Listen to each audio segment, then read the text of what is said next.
Саба дулкыннары телевидениесін қараушыларыны білім күні білән тәбрикләп, атна информацион программасын башлыйбыз. Хәерле кеш, исәнмесез. Безнең бүгінгі шығарылышта урын алачак материаллар хакында кыскача. Саба районына эш сәфәре белән Татарстан Республикасы рәисе Рөстәм Миңнеханов килде. 30 август Татарстан көнен безнең районда да зурлап бәйрәм иттеләр. Яңа уку елы, яңа максатлар. Мәктәпләрдә беренче дәрескә чакырып, кыңгырау шыңлады. Умартачылык борынгыдан килгән һөнәр, балның файдасын макта битерлек түгел. Шикша авылында традициягә әйләнгән бал туе үтте. Хәзер барсы хакында да тулырак. Атна башында Саба районына эш сәфәре белән Татарстан Республикасы рәисе Рөстәм Миңнеханов килде. Бу хакта тулырак Әлфия Мөбаракова сөйли. Ағымдағы атна барышында Татарстан Республикасы рәисе Рөстәм Миңнеханов эш сәфәре белән Байлар сабасына килде. Районыбызның соңгы елларда үсә, матурая, киңәя, заманча төс ала баруы һәр кем өчен куаныч. Мисалларны да күпләп китерергә мөмкин. Республика рәисе үзенең сәфәрен иңелек Саба аграр көллиятенең яңа сафка баскан тулай торагы белән танышудан башлады. Ул яшәү бүлмәләрен карады, Саба һөнәрчеләренең эшен күзәтте, физкультура һәм спорт белән шөгыльләнүчеләр белән аралашты. Bir şeyde yoktur. Rahmet. Şimdi %73 oruna 44 bölme var. Bunda bizim studentlarımız yaşayacak. Şimdi birinci, ikinci kurslar bizim tekte. Şimdi bizim elekse var idi, notorlar. Şimdi azarak yaşarga öğrenmiş. Bu yakşı matırlıkka çağırlar indiler. Allah bilse. Böyle şol. Şimdi bizden kolanırsa şimdi bizge şanalar iken, bizge şunday zor mümkünlükler tutuyorlar iken biz bütün kişimizni okutuşlar, studentlarımız birlikte bütün kişimizni koyup Rüstem Nurgaliş iletkençe ders ittirip gidecek bunu terbiyelep şimdi bizden hizmetimizni biz onların şanısını yoklar için kişimizni koyarga tiyiş. Әлбәттә, аларның һәрберсе дә менә мондый шартларга ия түгел хәзерге көндә. Шулай ук карамастан, тулай торактар ремонтлау безнең хәзерге вакытта бара. Рәисебез тарафыннан ел сайын безнең тулай торактарга 400 миллион, ресурс үзәкләренә ремонт ясау өчен 500 миллион акча бүлеп бирелә. Менә быел безнең 9 ресурс үзәге 4 тулай торак ремонтлана. Казанда гына мәсәлән 300 миллионга якын бер тулай торакка акча бүленеп бирелгән. Алар бик зур 9 этажлы, 9 катлы йортлар. Шуңа күрә бу программаның әлбәттә без Россия күләмендә барлыкка килүен көтәбез. Һәм без аны тиз арада барлыкка килеп өметләнәбез. Бу бик кирәк. Чөнки белгечләрне хәзерләү, алар өчен шартлар тудыру белән беррәттән без аларны производствога алу өчен башта шартлар тудырырга кирәк. Менә иң мөһим шартларның берсе шул. Булай эш алып барыла, уку елына әзерлек бар. Менә бүгенге тулайтрак ул безгә бер эталон булсын, үрнәк булсын, бик шатбыз. Алтын туп бинасының төзелешен спортның футбол һәм волейбол төрләре белән шөгыльләнүчеләр бик көтеп алдылар. Төзүчеләр тарафыннан да бик яхшы сыйфатлы итеп башкарылган ул. Киләчәктә бу заллар буш тормаячак.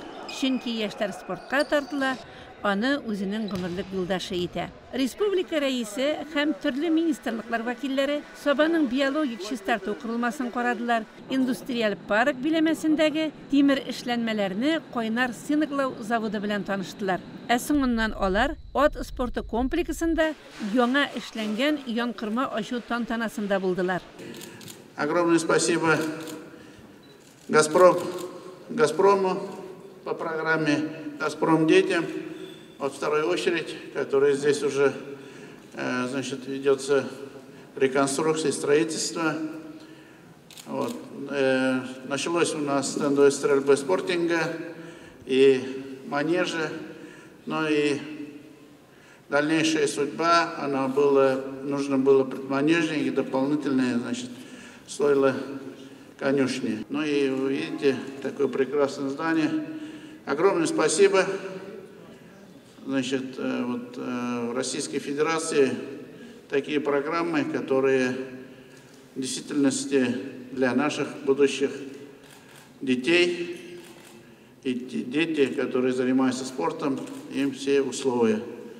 Всем главное здоровье, успех во всем, когда мы вместе, я думаю, все будет. Я хотел бы поблагодарить акционеров «Газпром», в лице Алексея Ивановича Миллера. Вот Александр Ринатович здесь.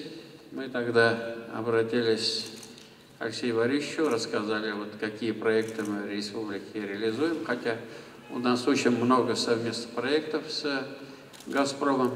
И вот этот прекрасный объект «Манеж» появился здесь. Хайырлы сағатта, уңышлар барысында атшылық біздің халық үшін бұрынғы заманнан келген һәм біз атқа мөнәсәбәте біз бик яхшы, тагын да яхшырак булачак. Бик зур рәхмәт сезгә. Я очень рад сегодня присутствовать здесь на торжественном открытии реконструированного комплекса, спортивного комплекса, расширенного, который позволит принимать более масштабные мероприятия и который станет настоящим домом для тех ребят, которые свяжут свою жизнь с конным спортом. Конечно, я хотел бы выразить огромные слова благодарности главе Республики Татарстан, главе муниципального района Сабинского. Спасибо большое, потому что без вашего участия, наверное, невозможно было бы реализовать данный проект.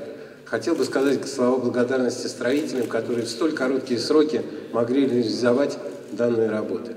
Ну и, конечно, пользуясь случаем, вперед не поздравляют, я хотел бы поздравить всех присутствующих с предстоящим праздником Республики Татарстан и города Казани. Спасибо вам, с праздником, всего хорошего. Республика рәисе ат спорты белән шөгыльләнүче егет һәм кызларның чыгышларын да күзәтте.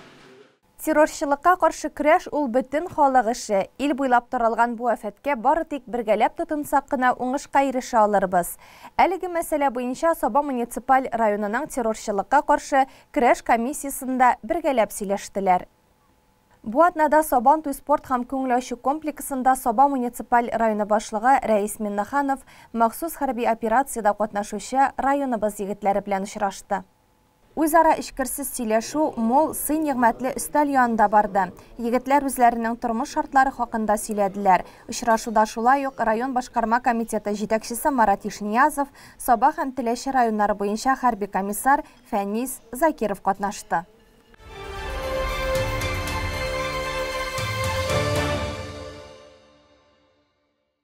Отна информацион программасын дәвам итәбез. Дәртле җырлар, уен, дискотека һәм салют. 30 августта Сабада зур бәйрәм чарасы булды. 30 август Республика көне уңаеннан Ямлы Саба яр буенда бәйрәм гөрләде. Бәйрәмгә килүчеләрне Саба районы авылларындагы мәдәният йортлары каршында эшләп килүче фольклор ансамбльләр каршы алды. Җырлап та күрсәттеләр алар.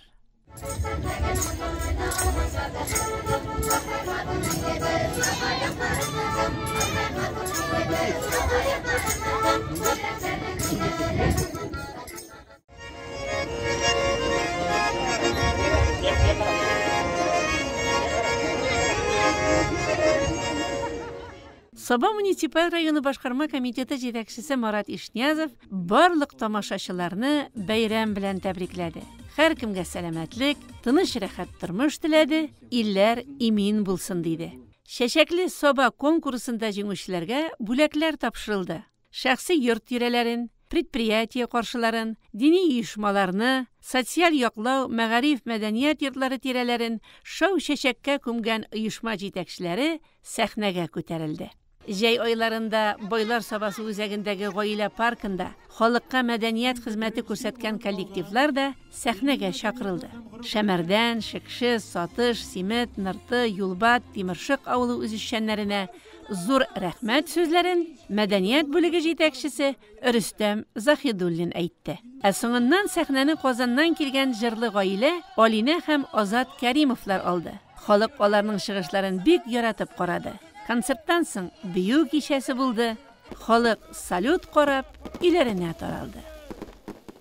Бүген 1 сентябрь белем көне. Яңа уку елына старт бирелде. Районыбызда 431 укучы тәүге тапкыр белем иленә аяк басты. Сабаның сәләтле балалар мәктәбе һәм аграр көллиятта үткән бәйрәм линейкасында Гөлшат Галиәкбәрова да катнашты. Sabaның Seletli Balalar Mektebi'nde 2023-24 oku yılında 185 bala bilim olacak. Mektep kollektivi yıldağışa yona oku yılın big zor ezirlik bilen başlap jiberdi. Bu okutuşlarının ciddi yüzlerinde okuşular ezirlegen her шығышta көрініп тұрды. Россия hem Tataristan gimnları yongrağından son söz mertebeli konaklarga verildi. Россия Federal Salom Hizmeti'nin Tataristan boyunca idaresi жетекшісі орынбасары Andrey Nikitashin Respublikabız reisi Rüstem Minnikhanovның müracaatın jitkirdi. Birinci sınıfta bilim olacak 26 balaga bülekler tapşırıldı. Sabar ayını başlığı Reis Minnikhanov üç шығышында mektep kollektivi işçiligine yukarı beye berdi. Olimpiyatlarda, devlet imtihanlarında elegi mektep okuşları bir vaqtda da sınatmıylar, yukarı neticelerge erişeler. İlimizin dereceli oku yurtlarında bilim olalar. Bütünüzge de şu bilim gününde isenlik, sağlık, tozalık, baylık bulğanın ilgilen koruga. Endi bizim en kıybat ol bizim balalarımız. Alar bizim kileşeğimiz. Biz aların işe gidip terbiyeliyimiz, hem okutabız. Bizim kileşeğimizin turmuşu şunda. Şunun için bütünüzün ihtibarlığı için balalar bakşasına, mekteplerge hem indi bizim rayonumuzda agrokliyat var.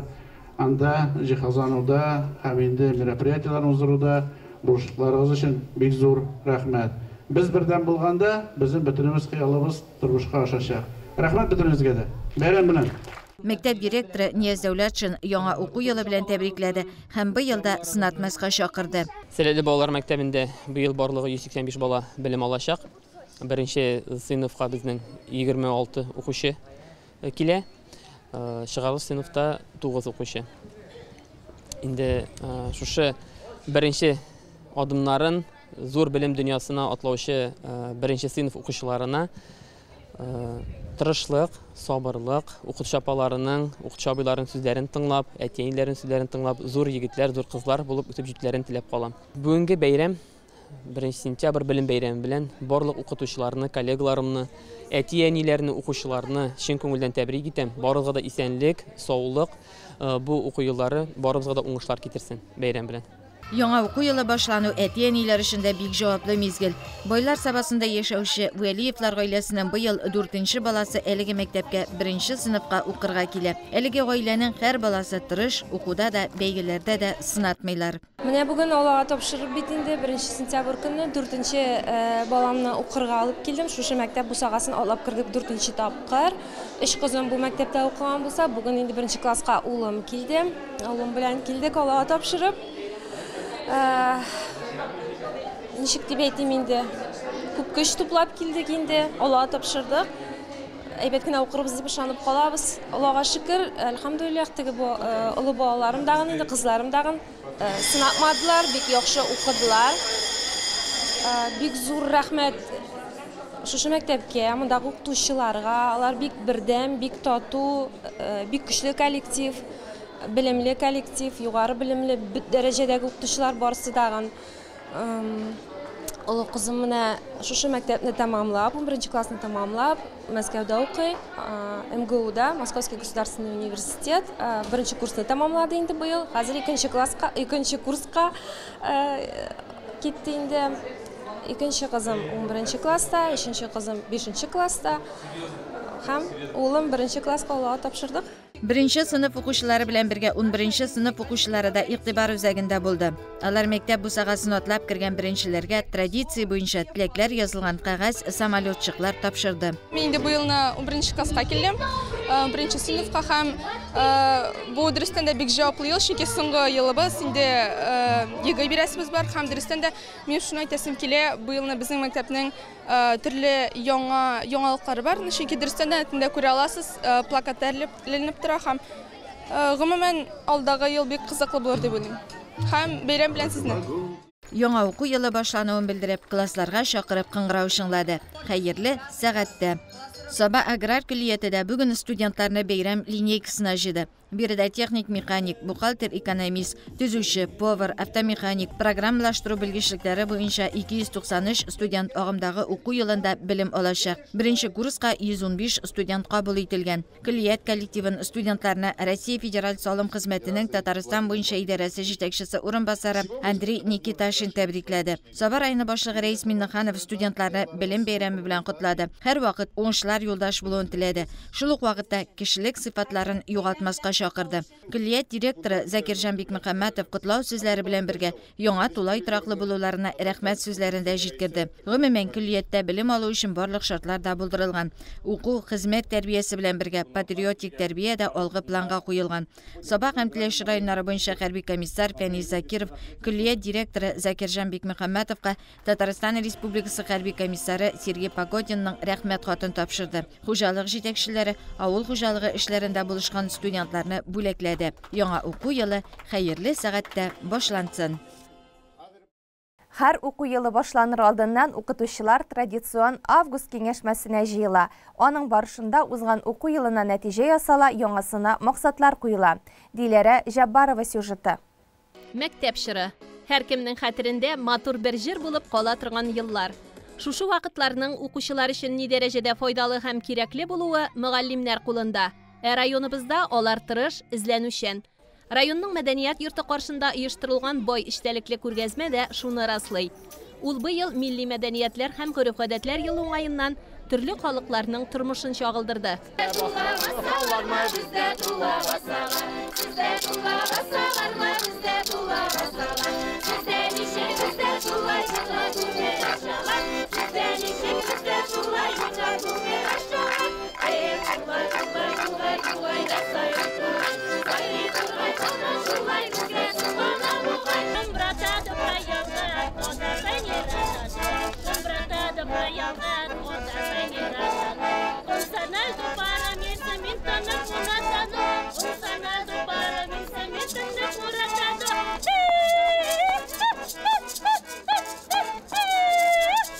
Пленар өлеш Россия Федерациясы мәгариф министры Сергей Кравцовның видео котлауыннан башланып китте.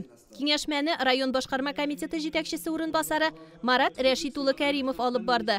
Район мәгариф идарәсе җитәкчесе Илфат Шакиров үз чыгышында узган уку елы йомгаклары һәм алда торган бурычлар белән таныштырды. Сайлау алу фәннәре буенча өстенлек җәмгыятьләре фәнендә аны барлыгы 60 укучы тапшырды. Икенче урында информатика 23 укучы. Бу уку елында иң махсус сайланыш фән география 3 укучы тапшырды. 22-23 уку елында Сабар районының нәтиҗәсе рус әдәбияты буенча республика күрсәткеченнән 3,57 балга түбәнрәк. Калган фәннәр республика белән чагыштырганда өстенрәк. Узган уку елында барлык 11 предметтар республикадан үстен булган. Киңәшмәдә Татарстан Республикасының мәгариф һәм фән министры урынбасары, Татарстан Республикасы мәгариф һәм фән министрлыгының мәгариф өлкәсендә күзәтчелек һәм контроль департаменты җитәкчесе Рәмис Габдрәис улы Мөҗипов катнашты. Ул мөгаллимнәрне министр Илсур Хадиуллин исеменнән сәламләде. Район мәгариф системасына һәр даим булышып торганыгыз өчен министр сезгә аерым рәхмәтен тапшырырга кушты. Укытучы кадрларны әзерләү турында ныклы сөйләшү булды. Быел Казан Федераль университетының педагогика һәм психология институты абитуриентларны 83 балл белән кабул иткән. Киләсе уку елында Саба районының 8 чыгарылыш укучысына белем бирәчәкбез ди тарих фәннәре докторы Айдар Миннемансур улы Кәлимуллин.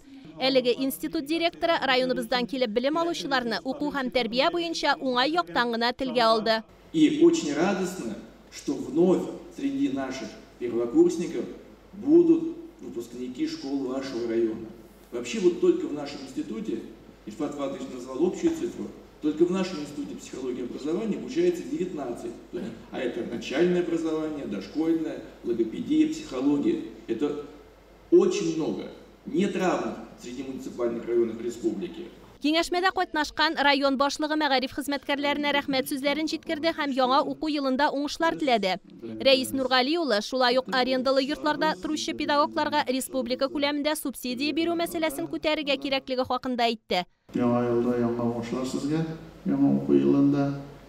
Инде быел менә елга ителгән укытучылар елы дип укытучылар ел сайын булырга тиеш. Шундай ук караш сезгә. Bizden şimdi eliki vaxtlarını kütersek de nindigine ağırlık bulmasın, soğuş vaxtlarında birinci kuyulgan uçuşlarını təbiyitlerge alanın gündelik durmuş boyunca. Bu şoylara tiyiş, o bizim kileşekimiz, balalar bilen bu ülkende kim hizmet ite, alarga her vaxtını qaraş ikinci olara tiyiş. Яңа уку йылыннан районыбызның 10 гомуми билим бирү мәктәбендә һәм аграр көллиектә тәрбия буенча директор киңәшчесе советник эшли башлый. Советник тәрбия программасының гамәлгә ашыруда катнаша. Советның төп бурычы мәгариф оешмасының тәрбия мөхитен үстерү. Август киңәшмәсендә шулай ук бакча мөдирләре һәм директор урынбасарлары да чыгыш ясап, тәҗрибә уртаклашты. Лайыклы ялга китүче укытучылар, хезмәт эшчәнлеген яңа гына башлаган яшь белгечләр, быел гаилә корган педагоглар хөрмәтләнде. Узган уку йылында югары нәтиҗәләргә ирешкән укытучы һәм тәрбиячеләр дә бүләкләр кабул итте. Август киңәшмәсе яңа уку йылына старт бирде. Йылыбыз шатлык куанычларга, матур билгеләргә бай булсын. Татарстанда 21 августтан 10 сентябрьгә кадәр игътибар балалар профилактик акциясы үтә. Максаты балаларның иминлеген тәэмин итү, хәвеф-хәтәрне кисәтү. Соңгы 7 айда республика юлларында 257 юл транспорт фаҗигасе теркәлгән. Анда 8 бала вафат була, 271 төрле дәрәҗәдәге тән җәрәхәтләре ала. Бәхеткә, Саба районында җәйге чорда балалар катнашында юл һәлакәте теркәлмәде. ЮХИДИ инспекторлары һәр даим профилактика чаралары уздырып тора. Ул аеруча уку йылы башлангач көчәя. Көн сайын рейдка чыгабыз. Шоферларның махсус урындыкта балаларны утыртып бирүләрен тикшерәбез. Алар инде юл йөрү кагыйдәсе буенча 22:9 пунктында язылган 7 яшькә кадәрлек орткы сиденьдә, алгы сиденьдә 12 яшькә кадәрлек махсус урындыкта утырырга тиешләр, ремонт алган тиешләр. Һәм инде махсус машинада булган штатный ремень безопасности эләктерелгән тиеш. Әлеге урында утырмаган бала ачыклана икән инде. Кодексның 12:23 3-нче маддәсе буенча 3000 тәңкә штраф салына. Шояк тикшерәбез электросамокатларның юл йөрү кагыйдәсе буенча 14 яшькә кадәрлек балалар тротуарда йөрергә тиешләр, 7 яшькә кадәрлек сопровождение әниләре белән, әтиләре белән. Но преимущество өстенлек бирә инде безнең җәүлеләр. 14 яшьтән балалар юлда йөрергә мөмкиннәр. Төнлә белән электросамокатның утлары булырга тиеш. Электросамокатның скорость тизлеге 30-дан артмаска тиеш. 25 килограммның электросамокатның весы артырга тиеш түгел. Шундый электросамокат йөртүче пешеходный переходка җиткәннән соң төшәргә тиеш. Һәм инде этеп чыгарга тиеш. Икенче йөргән вакытта пассажирларны йөртмәскә тиеш. Аларның өчен штрафлаган. Электросамокатлар бүгенге көндә балалар арасында иң куркыныч транспорт чарасы булып санала.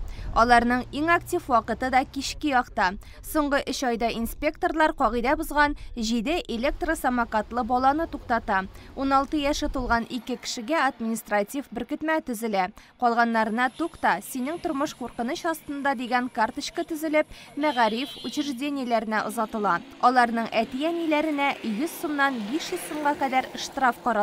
Баланың тормышы өчен иң беренче чиратта ата-ана җаваплы. Транспорт төрләре көннән-көн күбәйгән заманда кагыйдәләр дә арта. Мин һәр вакытта баламны менә шундый креслога утыртып йөртәм. Ремень тагам һәр вакытта дагын, кая барсам да. Һәрбер кешегә рекомендовать итәм әти-әнигә. Безопасность иң беренче.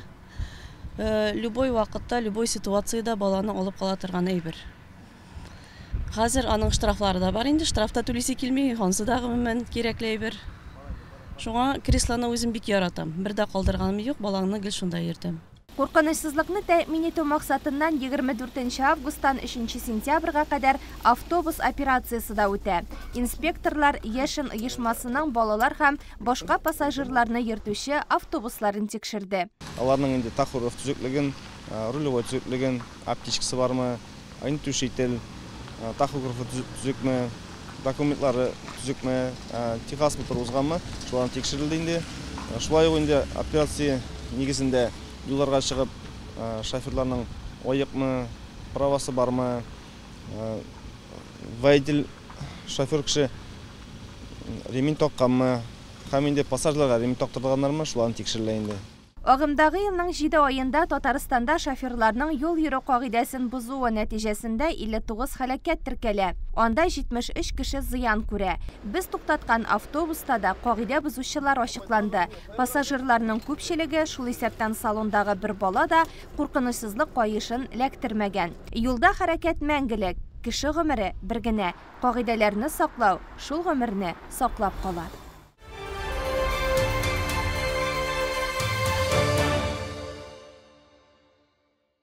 Гыйбадәт кылу урыны булган иман йортлары районыбыз авылларында шөкер елдан-ел арта. Чираттагы мәчет Урта Нырта авылында салына. Шушы көннәрдә аңа ай кую вакыйгасы булды. Районыбызның Олы Нырты авыл җирлегенә керүче Урта Нырты авылында бүгенге көндә 56 хуҗалыкта 156 кеше гомер кичерә. Узган гасыр башларында биредә мәчет эшләве мәгълүм, әмма бүгенге көндә дингә тартылучы халык гыйбадәтне Олы Нырты мәчетенә барып кылырга мәҗбүр. Һәр җомга намазын, ураза гаете, Курбан гаете бәйрәме намазларын күрше авылда укыйлар. Тиздән Аллаһ кушса, үзләре дә мәчетле булачак. Һәм менә шушы көннәрдә олы вакыйга тантаналы шартларда ай кую гамәле булды. Бу шатлыклы вакыйга күрергә авылның улысы кешесе, районыбызның дин әһелләре килде. Бүгенге көндә читтә яшәүче авылдашлар да кайтты. Авыл халкының сөенече иксез, шиксез. Ниһаят, менә безнең авылга да шундый зур вакыйга, зур бәйрәм килеп җитте. Без инде моны күптән көтә идек. Күңелләр дә шамый башта. Шул кадәр тиз эшләнде, шул кадәр тиз барлыкка килде. Менә әйтеп аңлата алмаслык шатлык күңелләрдә. Һәр кешедә шушы хәл. Мәчеткә килүчеләр булыр. Хәзерге яшьләр бит инде алар дингә тартылалар.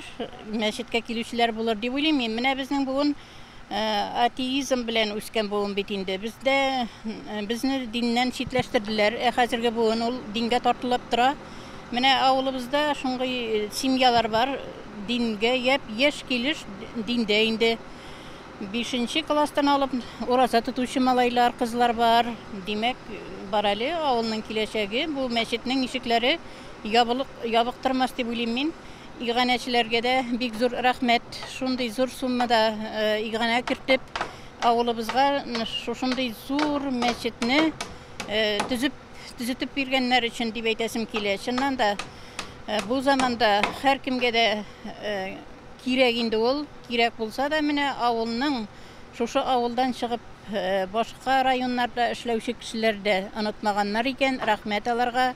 Назия ханым Шакирова Сибир якларында эшләп лаеклы ялга чыкканнан соң туган авылына кайта. Һәм биредә бүгенге көндә теләге булганнарга гарәп теле дәресләрен бирә. Аллаһның рәхмәтләре белән шушы мәчетебез шушы бик тиз вакытта төзелде. Ярдәм итүчеләре дә табылды. Мәчет төзелә дигәч булыр микән, башкарып чыгып булыр микән, ярдәм итүчеләр табылыр микән дигән шик-шөбһә күңелдә булса да, менә ул Аллаһның рәхмәте белән бу эшләребез бик тиз арада менә башкарылып кирәк. Без алдыгызда инде иншаллаһ ахырына кадәр җиткереп, шушы мәчетебездә азаннар укылып, намазларга шушы намаз азан тавышларына торырга насип булсын. Барыбыз да исән сау булыйк. Шушы мәчетнең төзелүенә куанып, сөенеп бетә алмыйм. Бүгенге көн безнең өчен бик тә дулкындыргыч көн. Иман йортын төзүгә ярдәмен халык та, иганәчеләр дә кызганмый. Манараны һәм айны авылдашлары ярдәме белән авыл имамы Илмир Арикеев һәм аның бер туган инесе Илфир урнаштырдылар. Олы Нырты авылы мәчете имамы Мансур Арикеев та бу вакыйгага үзенең фатихасын бирде. Чарага килгән иратлар тәгъбир әйтте. Әйтүләре буенча мин өлкән кешеләрдән сорап карадым, моңа ышанычлы дәлил дә түгел. Минем бабам мәчетнең манарасын кискән дип баралар. Минем бабам шушы авылның Зинатулла дигән кешесе һәм минем бабам дип баралар. Менә бүген минем бабамның, әйтегендә бабамның, анык чыгы шушы мәчеткә ай урнаштыра. Ул бүген көндә шушы авылның имам хатибы, халык белән сайлап куелган имам хатиб булып тора. Аның исеме Илмир, фамилиясе Арикеев, ул Мәхмүд малае. 21 елның ураза вакытында без авыл халкы белән җыелып мәхәллә төздек. Шунда инде мине имам итеп сайладылар. Инде шундан соң документ эшләре белән йөри башладык. Шушы мәчетне салырга. Узган елның октябрь айында фундамент салдык. Шул документ эшләре эшләнеп бетеп, фундамент салдык.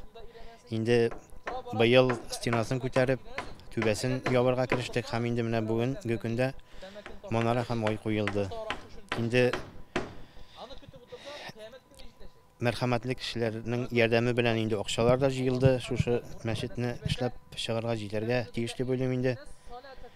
Инде кемнәр булышкан барчасына да Аллаһның рәхмәте булсын. Лесхоз мәчете имамы Әхмәт хәзрәт Сафин тантаналы чарага килгән авыл халкына вәгазь әйтеп, мәчет Аллаһы Тәгаләнең безгә биргән зур форсаты, алар безне җәннәткә алып баручы кораблар диде. Мәчетне буш тотасы түгел, һәр вакытта да 5 азан әйтелергә тиеш, һәм шушы мәчеттә 5 вакыт намаз укылырга тиеш. Менә бу безнең шушы мәчетләр алдында булган хакларыбыз. Яни мәчетләр бикле торса бик күңелсез. Менә Аллаһ Тәгалә мондый мөмкинчелек бирде, Аллаһка шөкер итеп, шушы мәчетләргә сезнең авылдагы халыкка да йөрергә язсын. Инде тиздән Аллаһ ярдәме белән мәчет төзелеп бетеп, үзенең ишекләрен дин кардәшләренә киң итеп ачып, Аллаһ Тәгаләгә иман китерүдә хезмәт куйсын, авылга моңлы азан таратып, яшәешләрен нурлы итсен. Шикша авылына килгән кешеләр мондый татлы, баллы бәйрәмнең башка бер җирдә дә булганы юк диләр. Узган атнада биредә бал туе үтте. Саба районы Шикша авылында менә 4нче ел рәттән бал туе үтә. Әлеге зур чараның географиясы елдан-ел үсә, киңәя бара. Быел да биргә ерак Ырымбурдан, Башкортстаннан, Татарстанның төрле районнарыннан килгәннәр. Түгәрәк чәчәкле киң майдан. Бәйрәмне бал корты булып киенгән балалар башлап җибәрде. Аннары сүзне Шикша авыл җирлеге башлыгы Радик Хайретдинов алды. Ул шушы бәйрәмне уздырырга ярдәм итүче район хуҗаларына үзенең зур рәхмәтләрен җиткерде. Бу бәйрәмнең инде хайраңына хәзер инде киңәйде. Менә быел без бу лучший муниципальный проект дигән шара белән республика конкурсында катнашуга ирештек һәм җиңү яуладык. Хәзер бу конкурс инде безнең Китте Россиягә моны имзалады иң беренче үзебезнең Саба районы башлыгы Рәис Нургалиевич. Аннан соң бу яңадан без моны алып киттек имзаларга үзебезнең премьер-министрыбызга. Аның подписы белән китте бу хәзер уже Мәскәүгә конкурска. Нәрсә булыр пока белмибез. Нәтиҗәләрен көтәрбез, инде яхшылыкка гына юрыйк. Әйбәт булыр иде, конечно, бу монда Россиядә дә индер җиңү яуласак. Бик зур рәхмәт кырчыларга килүегезгә. Продукциягызны ашыкмагыз, сатыгыз, инде яңгыр явыр шикелле түгел. Рәхмәт барыгызга, кемнәр килгән, кемнәр сатып ала. Тагын бер тапкыр барыгызга сәламәтлек телим. Һәм үземнең яраткан җырларымның берсен башкарып китәсе килә. Рәхмәтемне килә әйтәсем.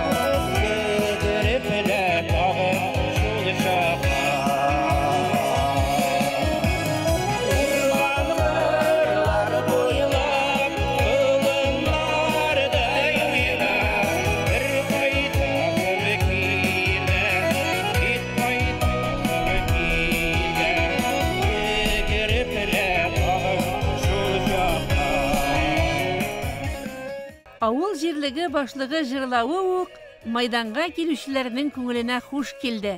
Булдыралар шикшелеләр. Эшне, җырны бергә үреп алып баралар. Менә быелгы елда да без традицион корт бәйрәме, корт туе, шулатой бәйрәменә Шикша авыл җирлеге биләмәсенә җыйналдык.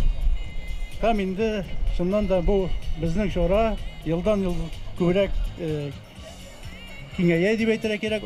Безнең катнашучылар арта бара һәм инде без шушы традицияне алга таба да дәвам итеп, алдағы елларда шулай үткәрергә язсын. Инде быелгысы елга килгәндә, ел һәрбер елның үзенчәлекле, быел инде корылыклырак ел булып, явым-төшемнәр аз булды. Шул вакытта үсемлекләр үсәргә, чәчәкле культураларның үсүенә дә ул күпмедер тоткарлык ясады. Шул сәбәпле инде умартачылыкка шу базасы корт җыер өчен бу шамалрак булды. Шуңа да карамастан умартачылар тырышып, үз хезмәтләрен куеп, барыбер дә кортларны саклап калып, һәм инде билгеле бер күләмдә быел да уңыш сыйнап ала алдылар. Инде умартачылык тармагына тулайым килгәндә, безнең районда умартачылык тармагы традицион ул эрилектән киң кулаш алды, һәм инде умарта кортлары күбесенчә шәхси хуҗалыкларда тотыла, хуҗалыкларда әзрәк күләмдә, ул ил буенча да шулай, ил буенча 92%-тан артык кортлар шәхси хуҗалыкларда тотыла, фермер хуҗалыкларында 4-5%, калганы эрерәк авыл хуҗалыгы предприятиеләрендә 2% кына тәшкил итә.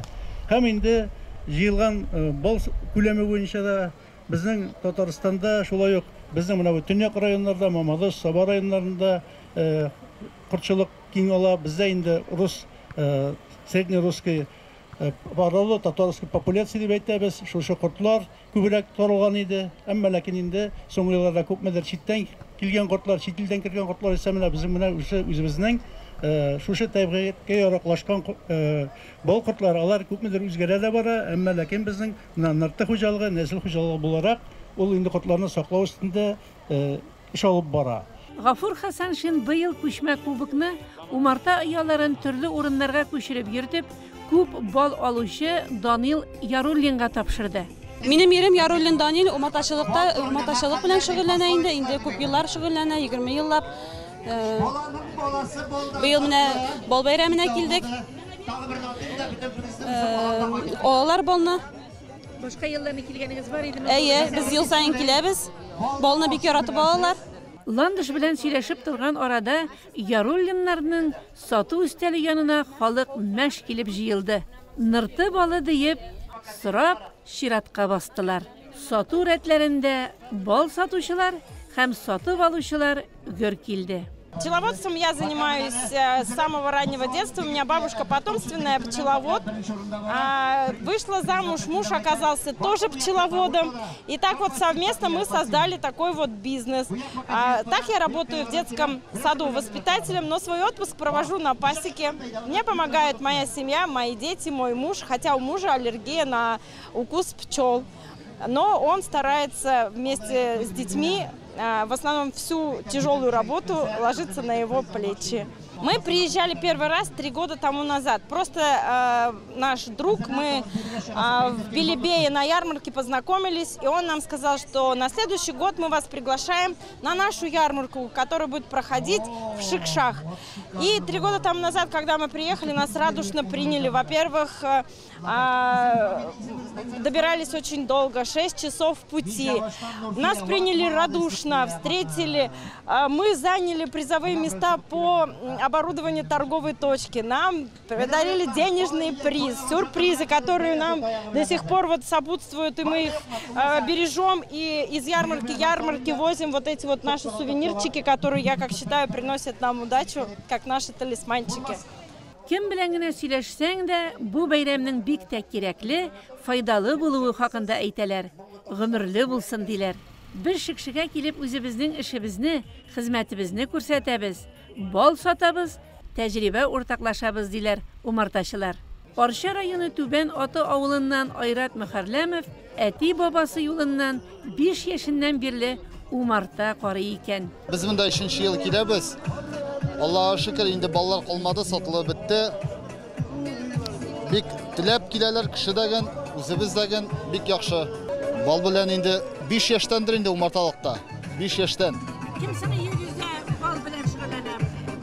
Әти. Быел күп булдымы бал? Башка елга караганда әзрәк.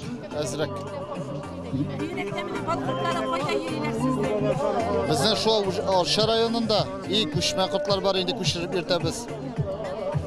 Башка Меданоска бүгенге бәйрәм бик оештырылган, мәгънәле, кирәкле бәйрәм. Елдагын ишетеп көтеп торабыз инде. Кайчан килер, кайчан шушы вакытны объявлениесі болар деп радиодан ишетеп килдек. Авыл кешесе дә бәйрәмнең барлыкка килүенә бик шат. Бәйрәме дә нинди бит әле? Үзе тәмле, үзе татлы бәйрәм. Без инде бу бәйрәмне бик яратабыз, көтеп алабыз. Монда теләгән кеше бал сатып ала, бал продуктларын, умарта продуктларын сатып ала. Һәркем үзенә теләгән әйберен таба ала монда. Минем үземнең кызым белән киявем дә умарта тоталар. Аларның да баллары бик әйбәт булды. Менә алар да бүген бик әйбәт кенә сату итәләр монда. Бал туе дигәч тә бу бәйрәм артында умартачыларның күпме хезмәте, тынгысыз көннәре, борчу мәшәкатьләре торганын яхшы аңлыйбыз. Умартачылар җәйнең һәр көнен, аның һәр сәгатен умарта эшенә багышлый. Бал кортлары белән эш итүе ай-хай җаваплы, билемне күп сорый торган, сабырлык белән эшли торган хезмәт. Ныртыдан Марат Хафизов 1996 елдан бирле умартачылыкта эшли. Күңелгә яткан, яраткан эшем ди ул. 106 баш умарта тота. Марат әйтүенчә, быел балчылыкта авырлыклар күп булган булуын, әмма күңелне төшерергә ярамый. Елга ошап килми ди Марат. Менә үзенә тагын бер шөгыль тапкан ул. Балавыздан шәмнәр, төрле матур фигуралар ясый икән. Аларны сатуга куя. Нәсел эшенә дә зур игътибар бирә. Нәселгә тикшерү буенча инде Казахстанның научный институтында эшләүче Майыр Андрей дигән кеше бар. Нәселгә тикшерергә өйрәнгәндә авырлыклар килеп туды дагын. Барып чыкмады. Мин WhatsApp'тан номерын табып, шуңа яздым. Нишләп болай микән бу дип, кая канатларыңны җибәр әле диде. Аннары ул тикшерде инде, ул тикшереп, мин дөрес эшләмәгәнем. Бу мине өйрәтте. Үзе шалтырады, ярты сагать буе минем белән сөйләште. Менә шундай үзе дәрәҗәле, үзе простой шундый кешеләр дә бар инде. Менә әллә кайдагы Казахстан кешесе, белмәгән кешеләр дә шулай торып булса, мин дә әнә шул средний русский корт тоткан өчен генә сиңа шулай торып ярдәм итәм диде. Менә ул кортлар арасында менә бу сез әйткән корт нәрсәсе белән файдалы ул? Бу инде безнең борын-борыннан килгән, монда сакланган корт инде ул. Бәйрәмдә иң тәмле балны билгеләделәр. Лотерея уены, мунча себеркесе бәйләү, бал турында мәкалләр әйтү буенча да ярышлар булды. Үзешчән артистларның чыгышы да тынып тормады. Ümit tulacağına yüreğinde min kaçakladı. Ütkenlerden var jırlar koldu. Şunu jır bizge yaşlık yetkere. Ütkenlerden var jırlar koldu. Şunu jır bizge yaşlık yetkere.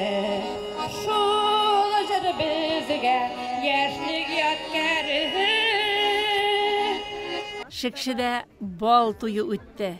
Җәйге, баллы, матур аланда халык рәхәтләнеп ял итте.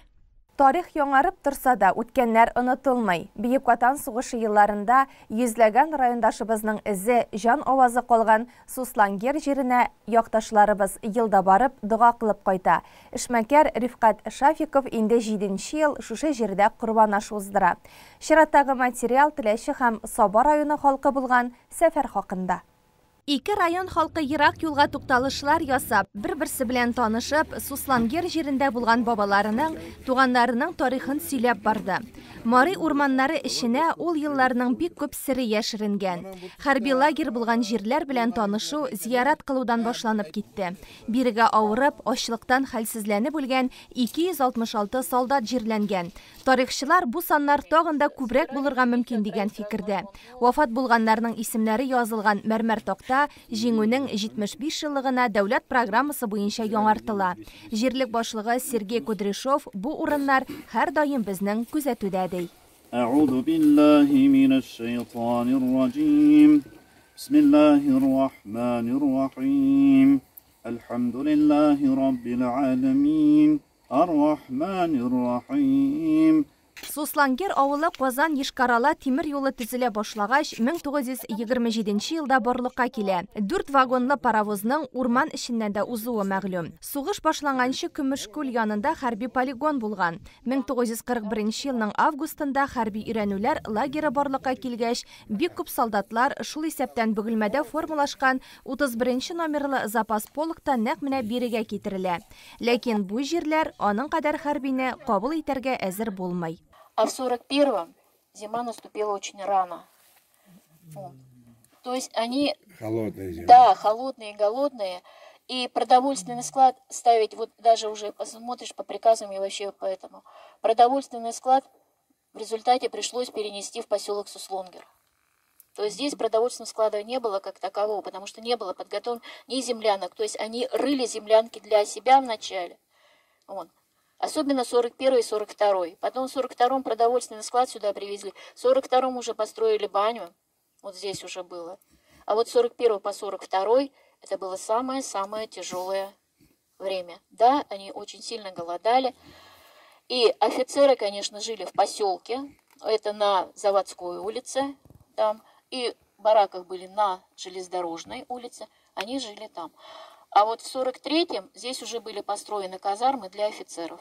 Здесь жил младший состав. Да, только младший состав. Торырга урын булмау, ачлык, салкынлык, авырулар һәм аңа өстәп кешелексез командирлар күпчелек үлемнең төп сәбәпчесе була. Хәрби лагерь турындагы чын дөрестлек язылган хат могҗиза белән Мәскәүгә барып җиткәч, 1943 елда Советлар Союзының беренче маршалы Климент Ворошилов Суслангерга үзе килә. Хәрби бурычын намус белән башкармаган командирлар юк ителә һәм уңай шартлар барлыкка килә башлый.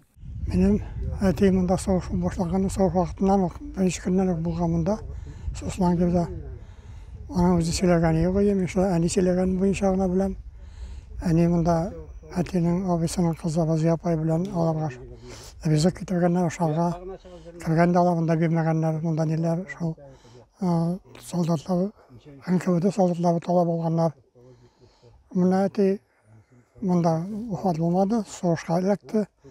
Соғышқа ләгіп, Сталинград флотында 43 елны Калтайраланып кайтты. Ике район халкы истәлек ташлары белән танышты. Тирән чокырга әйләнеп калган элеккеге клуб землянка урыннарында булды. Минем әти Мөхәммәд Сафа Нәбиулла улы 1911 елгы соғышка 41 елны алынды.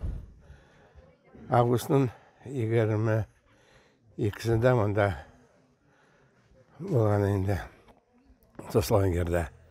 Әті өлгенше ашлықтан қорықтайын оны мұндағы ашлығы келіп кірген оны компьютерға.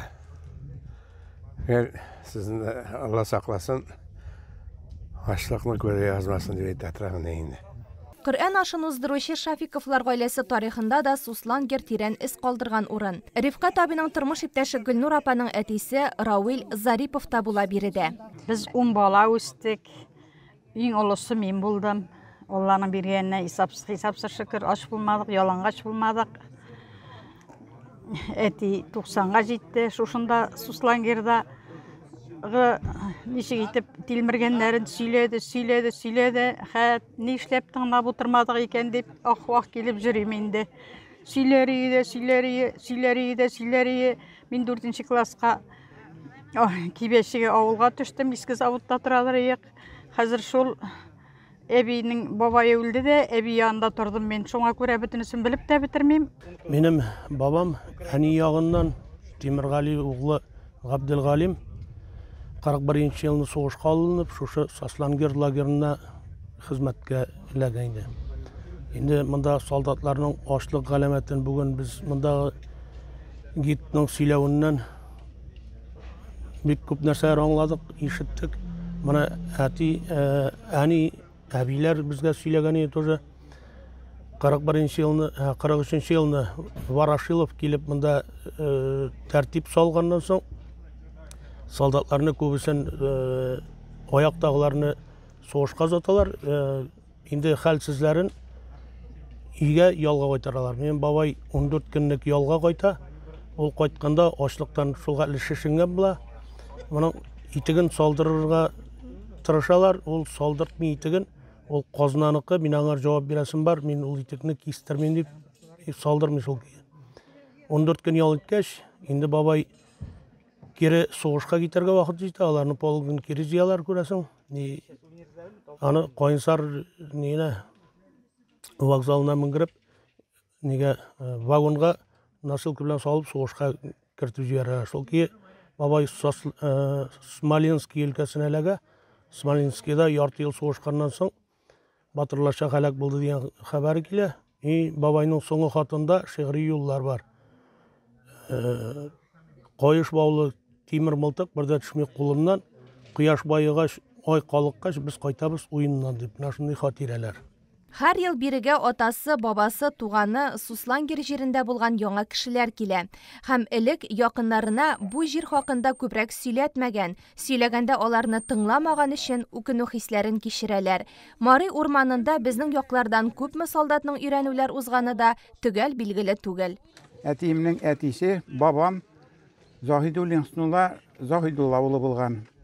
Ул шушы Суслангернең башлангычында булган инде, аны яшердәген фронтка барга, улы булганга армияга китә дип җибәргәннәр. Соңгы шиктә ул ничектер менә шушында Суслангерга килеп эләккән.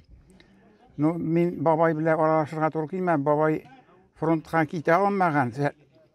Авырып киткән вакытта кайтарып җибәргәннәр аны өйгә, авылга итәргә кирәк. Менә шунда кайтып ул озак тора алмаган.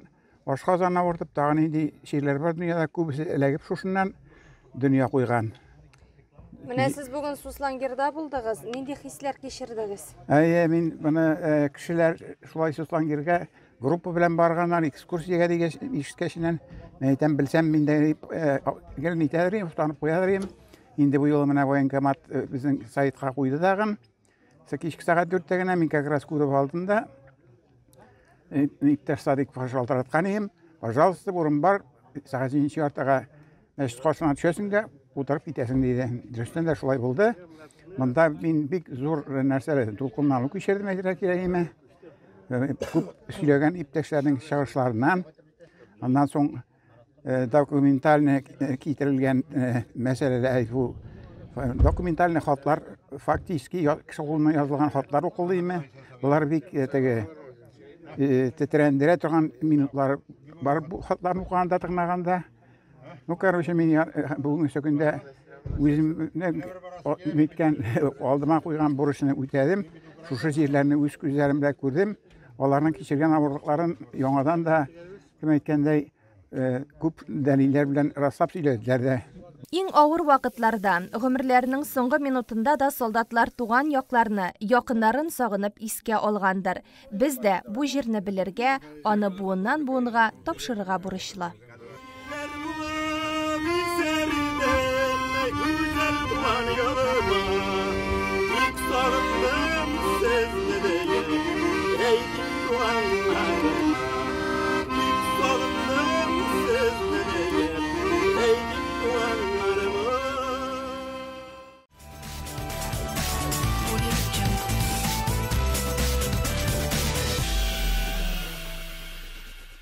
Хәзер спорт яңалыклары хакында. Сабаның Аргамак картодромында чаңгы роллерлары буенча район-ара ярышлар булды. Аның барышы Әлфия Мөбәрәкова сюжетында. Татарстан Республикасы көненә багышлап Сабаның Аргамак картодромында тәгәрмәчле чаңгы буенча район-ара ярышлар булып узды. Анда Саба, Күкмара, Арча районы спортчылары катнаштылар. Ярышларны Саба муниципаль районының яшьләр эшләре һәм спорт бүлеге җитәкчесе Ирек Гарипов ачып җибәрде. Безнең традицион рәвештә лыжроллер буенча картодром Аргамакта ярышлар. Инде монда безнең Саба районында түгел, башка районнарда катнашучылар бар. Шуңа күрә бүген барабызга тырышып ярышларда максималь көчне биреп катнашырга һәм инде үзегезгә тиешле урын алырга. Монда мин уйлыйм, бүген җиңелүчләр булмас дип, призлар шактый.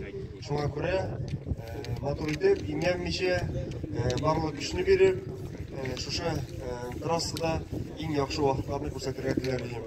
Yarışlarga start berilgancha Erik Ramazanoviç, rayonimizning sport ülkəsindəki xizmətləri üçün Ozat Yusupov, Danil Mustafin, Shakur Münəvirov, Ramil Gərəyev, Nazim Fathullin, Raif Karimullinlərə Soba Municipal Rayonu Başqarma Komitetinin rəhmət xatlarını tapşırdı. Yarışlar başlanуын xəbər etib baş hökümdar Murat Garipov start sızığına eng yaş sportçılarını çağırdı. Şangıda yerige qor yağğanını kütəsi түгел. Hozir Şangıda Jey günüdə yerige bular. Təgərməşli şangılarda yerüni hər kim özü ite. Yarışlarda şulay yox, şangı sportun özü etüçülər şaqtı idi. İkinci xo'jaligi yetakchisi Almaz Zaripov, Paralimpiya chempioni Rushan Minnug'ulov, sport veteranlari Damir Shakirjanov, Ozat G'aliyev, Amin Minnug'ulov, Ozat Davlatchin ham boshqalarning әлеге yarışlarda qatnashuvi o'zincha bir yam istadi. Xotin-qiz shang'ishilar da ul kunni yarış sızığına bastı. Jеңүүчүләргә дипломнар һәм акчалата бүләкләр тапшырылды. Hürmetli televizor qarawçıları, bu atnada sizge jitkirasi yoңалыкларыбыз менә шулар иде. Атна информацион программасы тамам. Тапшыруыбызны экраннарда күрсәтелүче сылтамаша кабатлап карый аласыз. Без сезнең белән киләсе очрашуларга кадәр дип саубуллашабыз.